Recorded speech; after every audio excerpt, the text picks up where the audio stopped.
Inisheetivii misooma dammaarratti carraa mootummaan mijeesseef itti fayyadamaa ta'aa jiraachuu qonnaan bultoonni godina Qeellam Wallaggaa himan. Qabeenya dammaa godinichi qabu beeksisuun walitti hidhaminsa gabaa akka uumamuuf hojjetamaa jiraachuu ibsame. Inisheetivii misooma dammaarratti carraa mootummaan mijeesseef itti fayyadamoo ta'aa jiraachuu qonnaan bultoonni bu'aa oomisha isaanii agarsiisaaf dhiyeessan himan. Agarsiisa kanarratti haalli nu mijate kuni addunyaadhaaf beekamtii nu laata. Maaliif dammi dhokatee ture, bosona keessa dhokatee ture, har'a akka itti mul'ate argamuu isaa dammi kun immoo bakka dhaqutti illee qoratamee ilaalamee biyyattiidhaaf galii addaa illee galchiisa inni yaadna nurra darbee jechuudha. Isa kanaaf eega gara gaagura ammayyaa kana oomishuu jalqabneeti hanga kiiloo 1,200 seerotti argamu jira jechaadha. Gara fuula duraatti immoo kana caalaa daran babal'isamee hawaasi biyya keenyaa sammuu isumayyuutti jira kan kana caalaa itti bal'ifamee hojjetamudha jechuudha. Gaagura ammayyaa tokkorraa amma yeroo kana kiiloogiraama 50 argannachuudha.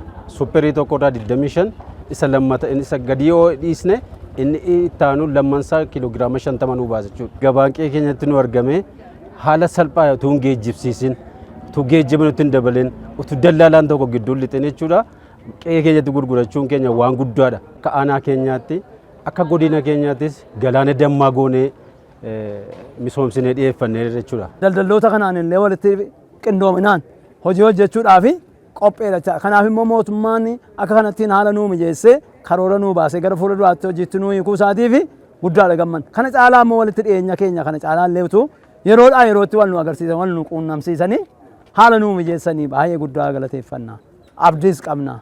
Amma baay'ee abdii guddaan nutti dhaga'ama jechaadha. Itti gaafatamaa waajjira qonnaa godina Qeellam Wallaggaa obbo Mul'ataa Waaqjiraa godinichatti bara kana gaagura gosa adda addaa 900 ol irraa oomishni dammaa tooniin 10,000 ol akka eegamu himan. Bara 2013 dura hojiin misooma dammaa godina keenyatti aadaa qofaan hojjetamaa kan ture.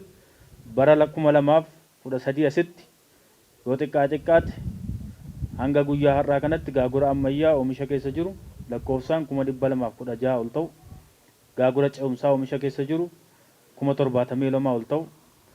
Gaagura aadaa 611 ol ta'u. Waliigalaan gaagura gosa sadanuyyuu gaagura 900 ol ta'u. Qonnaan bultoota 38 ol hojii kana irratti hiriirsuudhaan hojii kana hojjechaa jirra. Bara kana gaagura gosa adda addaa irraa damma toonii 10,411 oomishuuf karoorfannee amma guyyaa irratti damma toonii 3,722 oomishnee gabaa sadarkaan jirutti gurguruu eegalleeti kan jirru jechuudha. Hojii kanatti gaafa gallu godina kana keessatti waggaa guutuu damma oomishuun akka danda'amu agarreeti kan jiru. Bulchaan godina Qeellam Wallaggaa obbo Gammachuu Gurmeessaa xiyyeeffannoo misooma dammaaf kennamee hojjetamaa jiruun bu'aan qabatamaan argamaa jira jedhan. Uummanni keenyas akkuma amma labsii inisheetivii misooma dammaa mootummaan keenya labse fudhatee hojjetee seenaa godhaa jiru hiyyummaa irrattis adda hundaanuu injifannoo galmeessee ce'uutu raraata. Kan amma jalqabne jalqabbiidha. Gaagura ammayyaa miliyoonotaan qabaachuutu nurra jiraata. Gaagura ce'umsaa gaagura aadaa miliyoonotaan qabaachuutu nurra jiraata. Kanaaf damma yoo oomishne seenaa gargaarsaa, seenaa hiyyummaa, seenaa biyyi kun ittiin beekamtu kadhaa kaleessaa hambisuu dandeenya.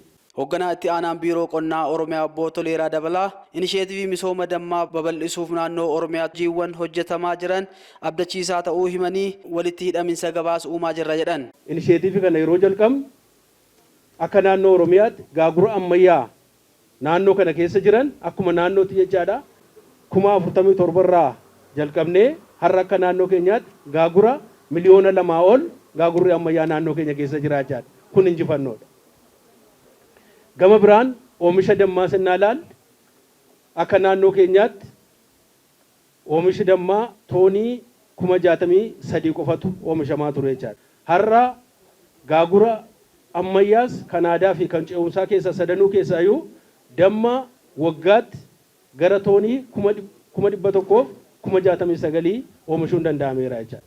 Keessumattuu inisheetiviin har'a guyyaa har'aa kun agarsiisa oomisha kanniisaa asitti agarsiisuudhaaf magaalaa Dambilooloo irratti godina Qeellam Wallaggaa keessatti agarsiisuudhaaf qophaa'amee jiru kun dachaa meeqaan hojiin kun akka guddachaa jiru sirriitti kan nama agarsiisu qonnaan bulaan keenya oomishtoonni gaagurtoonni bal'inaan hojii kana irratti xiyyeeffannoo kennanii hojjechaa akka jiran sirriitti ilaaluun ni danda'ama jechuudha. damma yeroo ammaa kana gabaa addunyaadhaaf dhiyaachaa jiru keessaati Oromiyaan gara persentii 85 olii naannoo kana keessaati Oromiyaa keessaati gabaadhaaf dhiyaachaa kan jiru ta'uudha jechuudha.